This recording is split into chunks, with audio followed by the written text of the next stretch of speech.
another Bloodthirsty Salamander experience. Tonight we're going to bring on our favorite guest so far. It's going to be Shelbi, boss lady Loftin, coming from Florida. And she's going to talk a little bit about where she is, how she got there, some of the fun time she's having down there. And of course, I think we're going to talk a lot about Fortnite tonight and some other stuff. But I definitely wanted to, start with our usual drink section. Tonight, what are you drinking, Steven? I'm drinking a Oklahoma beer called Marshall's, and this is their beer called Drunker. Right. It is a dark lager and pretty good. I've never had that one. I usually went with like the orange flavored IPA, I think is what I got from Marshall's. Yeah, they got some good stuff. Shelbi, what are you drinking tonight? Angel's Envy in my glass. What is Angel's Envy? Bourbon. Right, nice. Oof. Straight on the rocks. Southern woman. Yeah. I'm doing, Texas Revolver Blood and Honey. Got a little bit of raspy in my throat, but I'd add some honey into my diet tonight. I actually had that at a Kruger's. They were doing sampling there in Texas, there in McKinney, Texas, when I was hanging out with Seth one time. Yeah. Pretty good stuff. That's what I love about these like Texas places or Florida. They'll have the tasting in the liquor stores or in Publix, and you're just be like, oh yeah, cool. I'll take a shot or two while I'm shopping. Don't get a twist of my arm. No, I mean, you never know where Florida man's going to come at you. So you got to be ready. Absolutely. What's really funny is, I know we just got through Thanksgiving, but it's not really a thing in Oklahoma, but in Florida, when you go trick-or-treating, they are handing out adult treats as well. So I think we had 2 Jell-O shots, pudding shots, beer, shots of everything. So it's a fun time. Oh, I think we're driving down there for Halloween next year. Just sounds like next year. I know where I'm at. Yeah, please. Jesus. Texas, where I'm at is southern Dallas. So there was no trick-or-treating, at least in my neighborhood. And then girlfriend's neighborhood, they went to what they call Collywood. It's just a very, like, where all the Dallas Cowboys players live. And it's a beautiful area. Lots of candy, lots of decorations. Christmas is just, those lights are sick. Like, they had probably like a 12-foot, one of those giant statues or scarecrow statues that wasn't inflatable. Like, it was a solid statue. It was the wildest thing I've ever seen. That's awesome. So, you like to play a little Fortnite, Shelbi? I do. I got into it quarantine. Kason was 8 at the time, my son, and he was playing it nonstop. I was bored. He was not in school. I was not at work, so got my controller. Now we have 2 Xboxes. I have my own headset. We have our own controllers.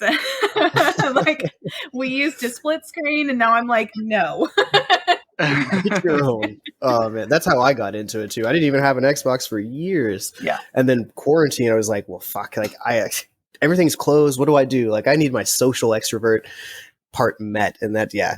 I don't know if mine was as much quarantine as just getting divorced and then like finding something like connect with Spencer with, and then before I knew it, it was less about Spencer and more about just playing it. Now I go quest by myself. Like, it's pretty addicting. Yeah, exactly. Like, I don't need him to play anymore. Yeah, that's exactly. My girlfriend's kids got me into it, and I was like, "Oh, I'm playing with them all the time. They're carrying me." And then I played a couple weeks ago with them, and I was like, "God, you guys suck. Like, you guys need to step up to the game. Like, where are you at?"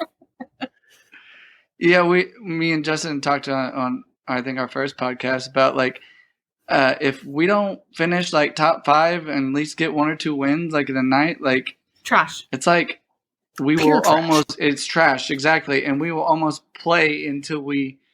And I mean, late into the night until we get a win or just say fuck it and quit. Like, but yeah, it's addicting. What do you think of the new season so far? I am still working through the map on the new season, but I loved that The Rock was in as foundation.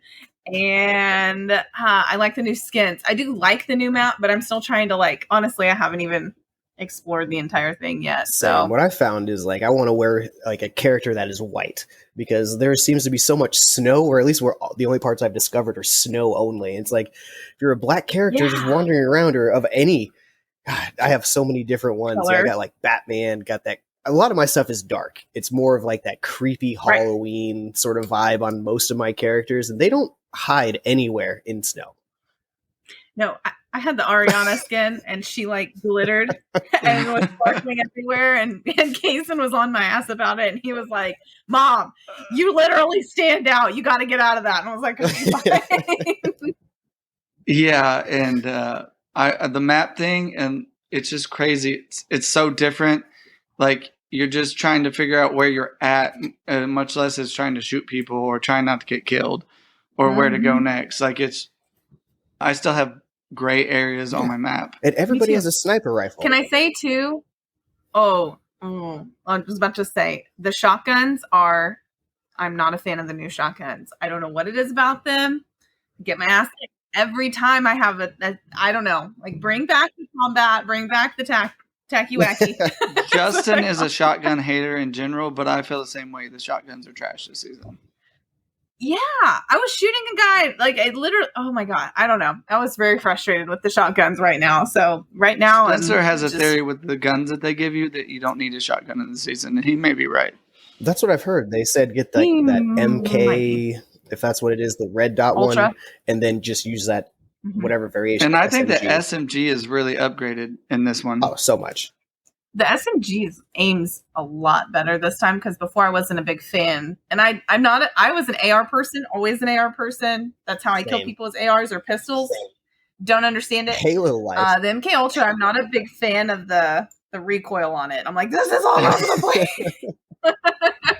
Yeah, Justin's not a big fan of the sniper rifle, and I like it. And man, but if you get on, you can put somebody down quick. Like it definitely got the power. It brought the power back to the sniper rifle for sure. It really did. Like I was getting too comfortable standing around in the open. Now that it's not even a chance. It's like 2 shots. Oh god, I'm dead. I had somebody hit me and they knocked me for 150, and I was like, hold on. Yeah, and one of the games we were playing the other day, I headshotted somebody for 170 and got another one for like 155. Like it was just doing tons of damage. Yeah. I'm a hider, though. That's like something goofy I do, too. Like, when I first started, all I did was try to outrun the storm. Like, if I got to kill somebody, great. Usually I'd get second place because I was the last one to die. Exactly. Oh, you played with me a little bit, Shelbi, when I was first starting, but it was rough. Like, I hadn't played games in years. Like when Call of Duty first started, like, going, like, online and stuff, was, like, the last time I had played, like, online games. Like back in our early 20s.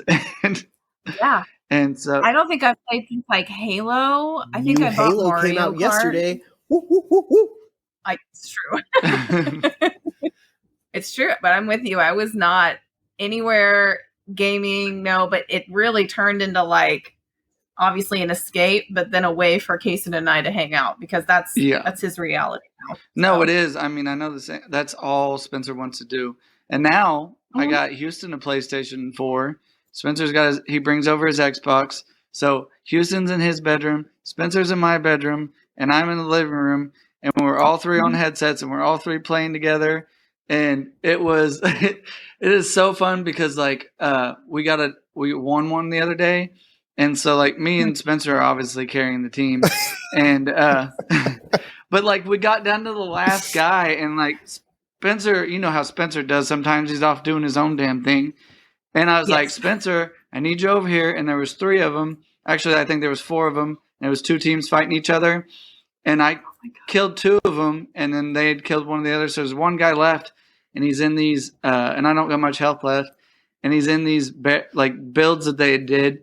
And I'm like, Spencer, I need you over here. And he's like, I'm coming. And Houston just bolts right in there. And I'm like, well, if he dies, he dies. And and all of a sudden he shoots him and you know, the windscreen pops up and he comes out of the room screaming. Spencer comes out of the room screaming. That's hilarious. And it's just like this good time. Like it's just so much fun. Oh my god. Because when we won last night, there were people above me because I'm in this like corporate housing and I'm getting ready to move out, but they moved in a church in above me and they just started moving like earlier. And so like it's loud, but two, like when I get excited, there is just cuss words flying out of the blue. Like I am yelling, and I was trying to keep myself down the whole time because also I'm cussing whenever I'm dying. I'm like fuck, like what the fuck?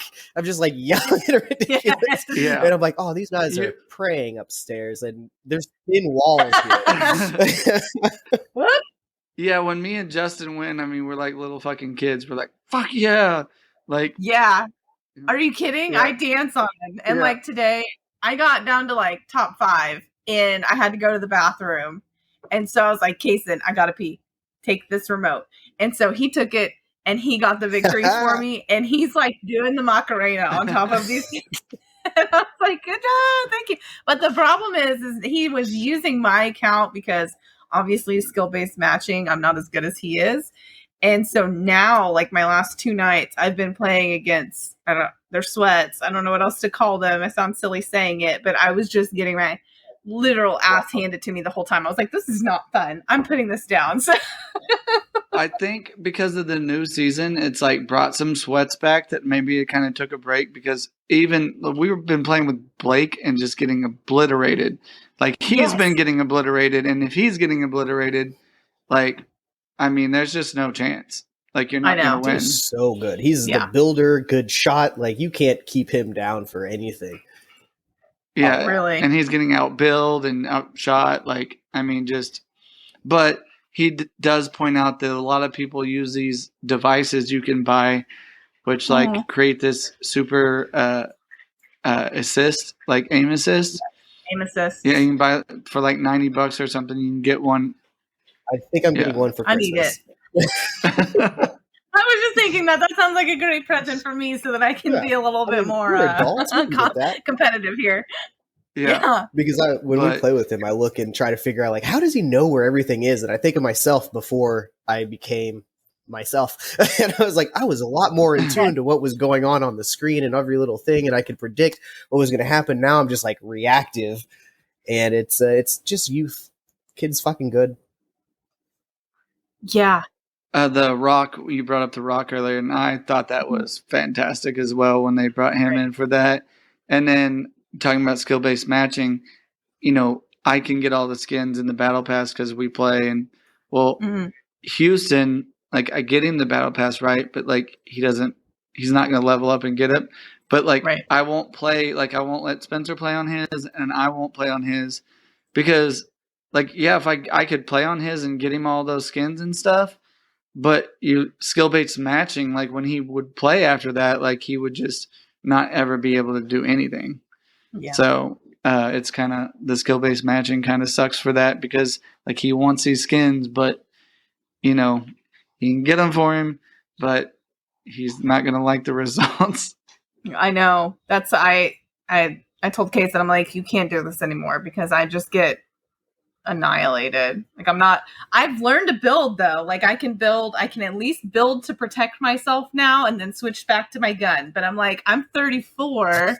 Like my brain doesn't make these pathways fast enough for me to remember. And then I get freaked out when I'm getting my fingers don't work. And I'm like, shit. I'm honestly better once I've had one drink too. So I'm like 1 drink, 2 drink. And I'm like, oh damn, I can aim better and everything. I don't know. Everything's better. I swear to God. Like it's the same way. It's like, I can't do it sober. It's like beer pong. Yes. I'm not any good at beer pong until I'm a couple drinks deep. I'm like, I need 1 drink and a couple like warm up matches. And then I'm great. I did a couple of victory royales on my own last season. And that to me is like, hey, I don't know, another 34-year-old woman doing that part-time on the side is a fun thing with their kid. I'm sure there are Twitch streamers that can do it, but that is funny. I'm a hobbyist. Exactly. Yeah, we're not that serious. Right. I hate putting money into the game. I hate like buying that battle pass at the beginning of every season, like $8. I'm like, are you fucking kidding me? No, don't take my money. This is a hobby. Oh, I was so against when I started playing. I'm like, I'm not buying anything. I'm not. And now, I'm definitely buying the battle pass. And then it's like, ooh, that skin looks really cool. Like, I bought the Ari skin immediately. I was like, give me all of it. And like when they do shit like that, I'm like, you got me, guys. Like, It's like they're not making all this money off this game and not knowing what they're doing. I know. I was like, yeah, great job. You sucked me in. You got me this time. So Yeah, they put Daryl and Michonne from The Walking Dead on there, and I was like, fuck. Like, there's no way I'm not buying this. I know. And honestly, I know there's a lot of controversy around like Travis Scott now, but I was a fan when he did the Fortnite concert. And so Kason and I are in there like, this is so cool. Trevor, get in here. Look at this.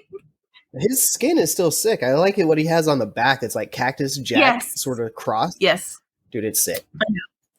Oh, you want to hear something conspiracy theory crazy? Oh, let's get into it. So you brought up the Travis Scott thing. Spencer was like, it was so weird. He brought up the concert and he's like, I think Fortnite predicted that, Dad. And I was like, what are you talking about? And he's like, well, Travis Scott did this Fortnite concert. He did. And he's like, and all of a sudden you'd see in the crowd, people would just start vanishing.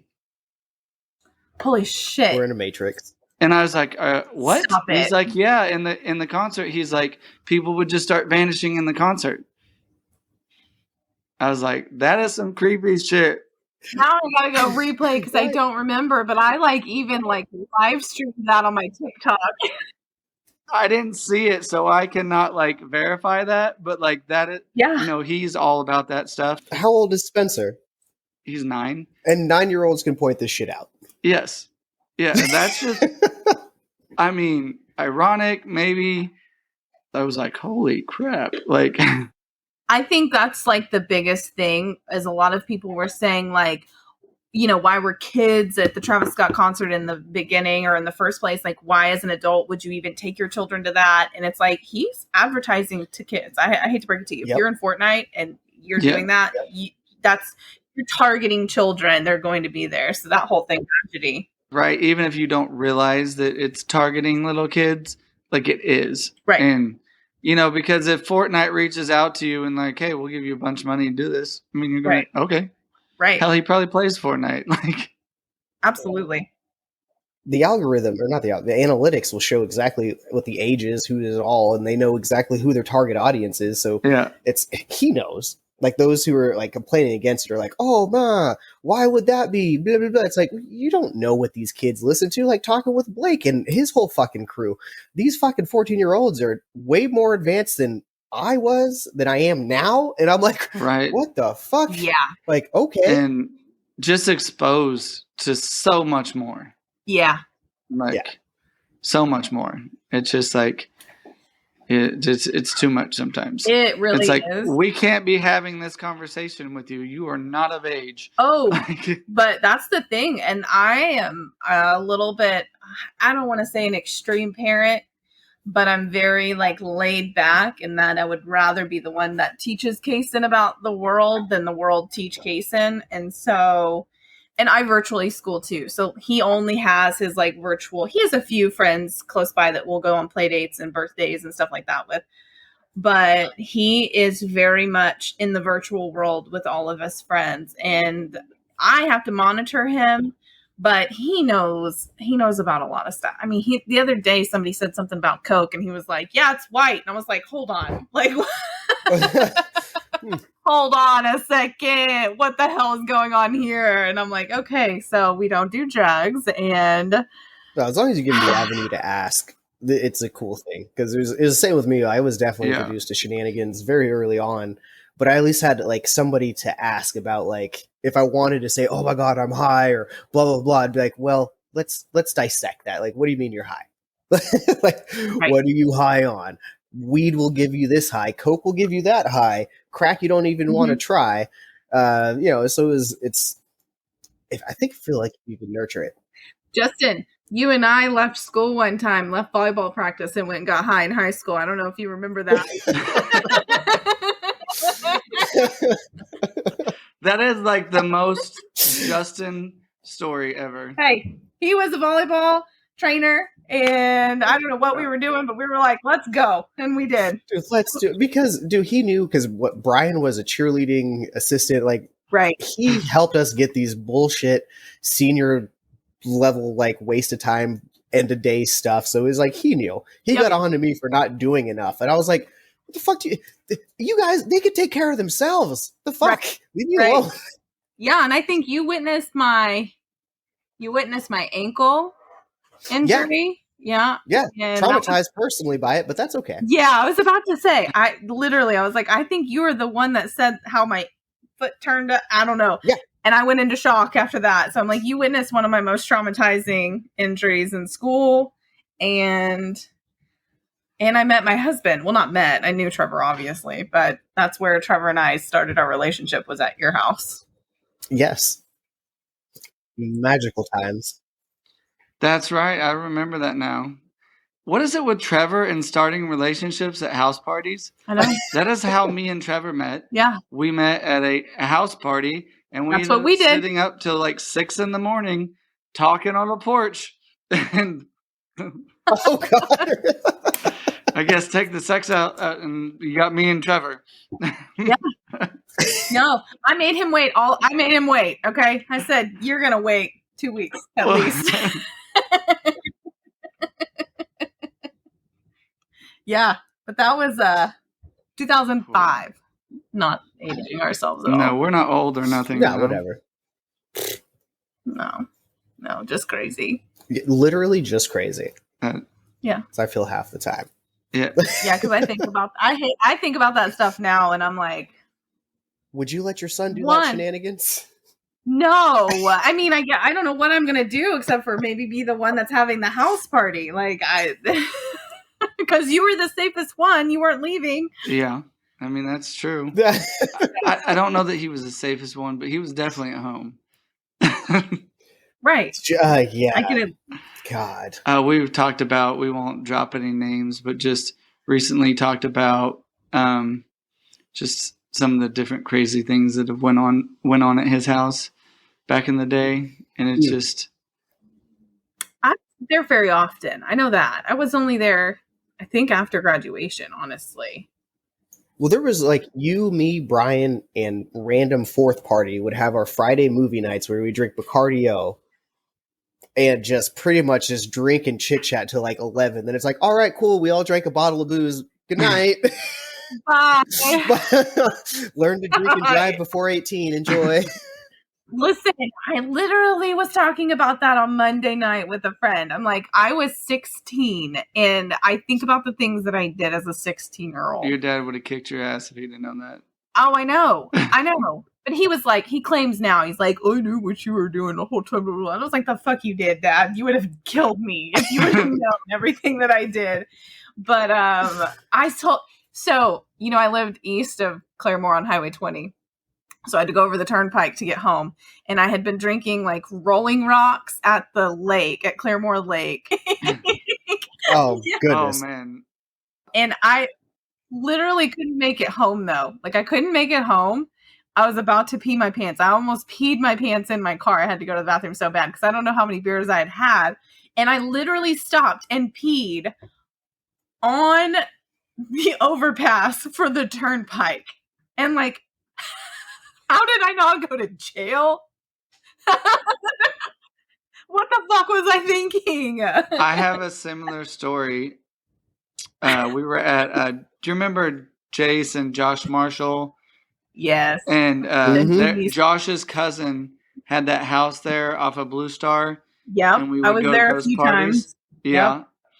Well, we were there one night, and Jace is going to OSU, and he's in that fraternity and stuff up there. Mm-hmm. And we'd been there drinking a while, and he's like, hey, let's go to Stillwater. And I mean, we've both been drinking, and he's like, let's go to Stillwater, man. He's like, can we take your truck? And I go, if you can drive it. Yeah. And so we start going to Stillwater, and we get about halfway, and we're on that turnpike stretch. I'm like, I gotta pee. He's like, me too. And so we pull over on the side of the turnpike, just standing there by the guardrail pissing. Yeah. And it's like, it's amazing that, cops didn't just drive by and like light us up. Exactly. That's what I said. I was like, how did they get away? Say, hello, you cannot be here. Hi. And why are you? It's like, we shouldn't be doing what we're doing anyways, but let's increase the odds and do something really stupid. Why not? Because we're not going to get pulled over driving. Yeah. Oh my God. If I was you should have just been like, I have a UTI and I couldn't hold Yeah, it. I'm so sorry. I'm just gonna. You know what's so funny is everybody thought, because I was pulled over like, I don't even know how many times in high school I was pulled over. And everybody just goes, oh, you would just cry to get out of it. And I was like, no, honestly, I've never cried to get out. I only had one ticket as a senior. I never had to cry to get out of shit. I just said I was sorry. And I was like, maybe you guys don't know how to just look at someone and be like, yeah, my bad, bro. I'm sorry. I'll do better. Get out of it. Right. It's luck of the draw. Because I've only had a few speeding tickets, more DUIs and speeding tickets. Weird enough. Man, I've had like a bunch of speeding tickets, and I've did some brutally dumb things, trying to get away from cops and just get out of speeding tickets. And whew, looking back now, it's like I was a fucking idiot. I was an idiot. I had mustard because I had a bottle of mustard underneath my driver's seat. From Ludacris? Did you hear that from Ludacris? I don't know. I don't remember where I got it from. But it was like, if you get pulled over, squirt the mustard because it's going to cover the alcohol. And I don't name. That's probably a myth. There was yeah, I don't even know if it's true, but there was a Ludacris album that I know you were listening to when we were in high school. Of course. And it's like it's like says on the track or like one of the like interludes or whatever, to get out of a DD, always keep mustard packs in your car. Like. I just did a bottle of mustard. And I was like, how stupid. So anyways, I would like to avoid all of that with Kaysen. And I'm not sure that I will. I'm not sure that you can. No, and I think my challenge will be a little harder too because the kids have split households. Yeah. So, what are they doing when they're at her house and what are they doing, when they're at my house? And, I don't really keep track of them when they're not here because for one, I don't want to talk to her. And two, there's nothing to really keep track of. Her business is her business. Right. Yeah. As long as they don't bring that trouble to your house. Right. You don't need none of that. Mm-hmm. At the same time, I want kids to experience life, but responsibly. Like, ask the right questions. And that's what I've told Kaysen, because he sees us drink. Like, I'm not going to be my parents didn't drink in front of us ever until I was graduated. My parents just didn't drink, period, until I was older. No. Dude, my parents obviously drank. Like, most of these stories, my house was the core of it. Your mom no way. Was half of the reason everybody came to your house. I swear to God.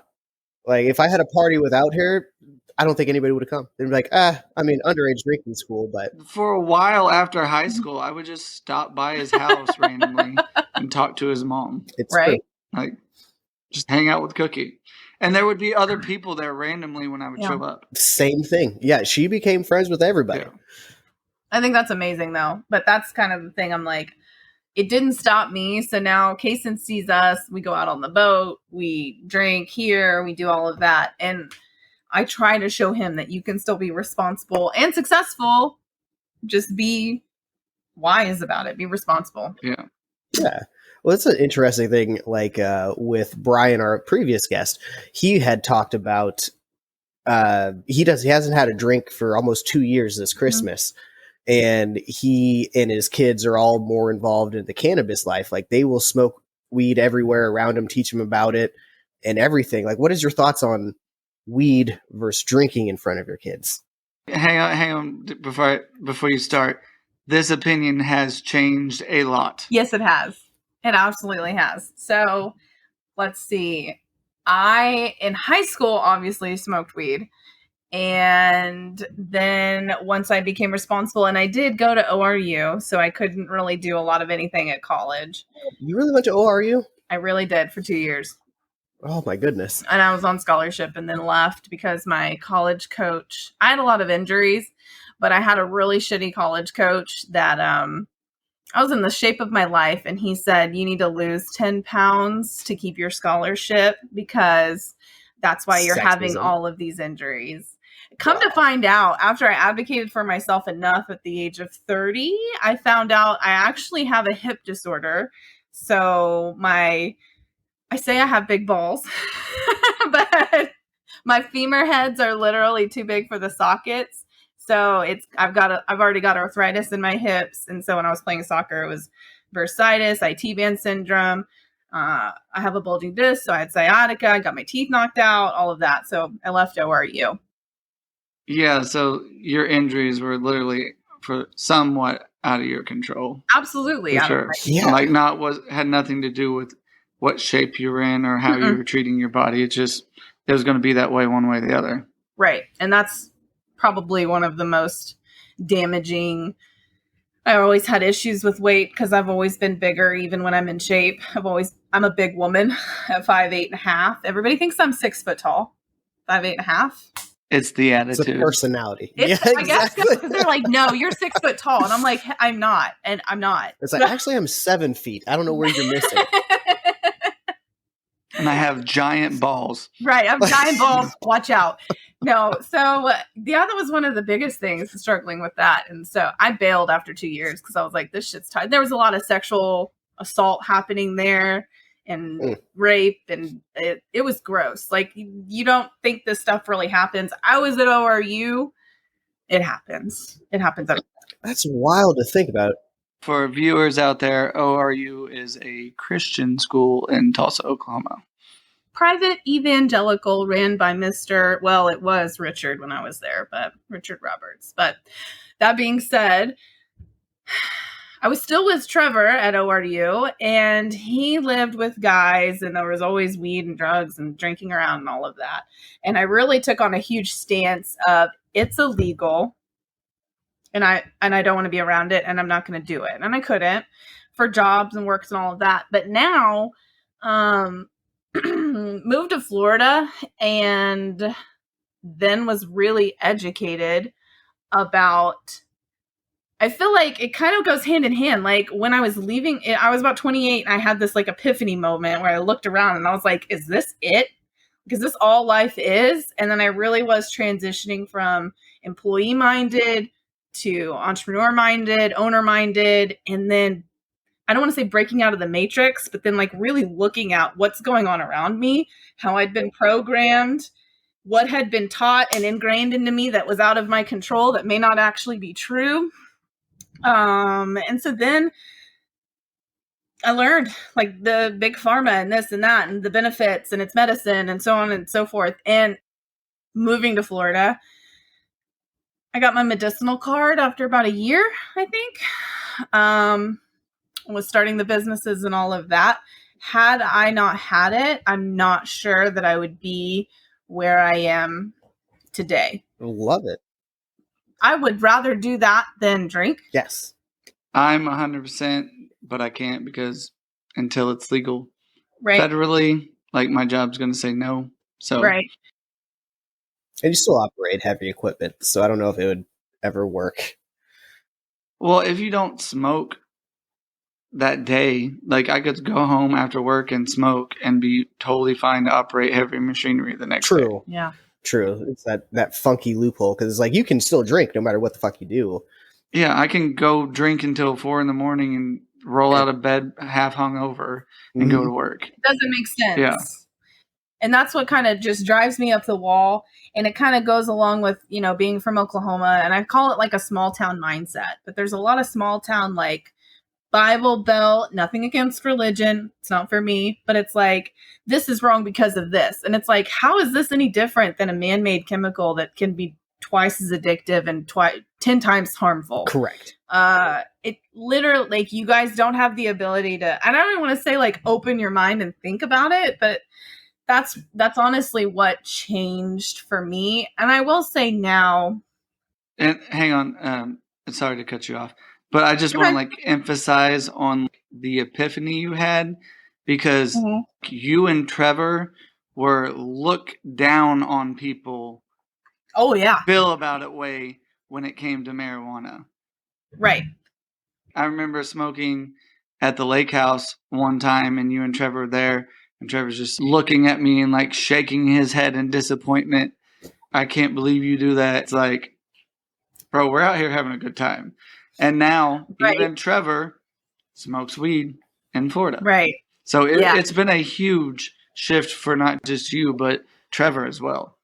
Yeah, a lot of that from him stemmed from the fact that he has a misdemeanor charge, and he was in jail for a night, and he paid $1,500 because he was caught with a roach this big and took the fall for both the guys that were in the truck. So he, and again, it's illegal, and then if he were to be caught with anything, and it would affect him and his future even more so than it already had.